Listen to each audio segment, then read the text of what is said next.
Welcome to the magical world of movie fairy tales. सफेद धुंध और चमकते सितारों के बीच एक रहस्यमयी शहर बसा हुआ था। यह शहर तैरते हुए टापुओं पर फैला था और जादूगरों का गढ़ माना जाता था। शक्तिशाली जादूगर इस शहर में आकर बस जाया करते थे। इसी शहर में थालजा नाम की एक खतरनाक जादूगरनी रहती थी, जो हर समय अपने काले जादू के किले में रहती थी। एक दिन उसने अपनी दासियों को बताया, मैंने एक ऐसा जादुई आईना बनाया है जिसमें जो भी देखना चाहो वो सच हो जाता है। थालजा ने अपनी दासियों को हुक्म दिया कि जादुई आईना को मेरे महल में एहतियात से रख देना। दासियां आईने लेकर उड़ गईं और अचानक दासियों के हाथ से आईना फिसल गया और नीचे धरती की ओर गिर गया। किसी को पता ही नहीं चला कि वह कहां गायब हो गया। दासियों ने बहुत ढूंढा, लेकिन आईना नहीं मिला। थक हार कर वह वापस थालजा के पास आ गई। ये सुनते ही थालजा गुस्से से पागल हो गई और उसने दोनों दासियों को आग में झोंक दिया। वह जादुई आईना धरती पर एक जंगल में गिरा, जहां से गुजर रही एक गरीब लड़की आयशा की नजर उस पर पड़ी।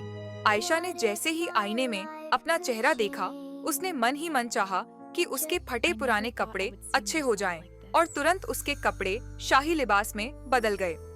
वह घबरा गई और आईने को रख दिया, लेकिन अगली सुबह उसने फिर से हिम्मत करके आईना उठाया और सूखे गांव में हरियाली आने की इच्छा की।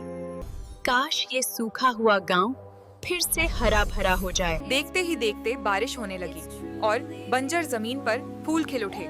अब आयशा समझ चुकी थी कि इस आईने में कितनी बड़ी ताकत है। उसने उसी ताकत से अपने इलाके की गरीबी और भूख मिटा दी और लोग उसे दुआएं देने लगे। उधर थालजा जादूगरनी अपने आईने को ढूंढते ढूंढते आयशा के गांव तक पहुंच गई और बिना इजाजत उसके घर में घुस गई।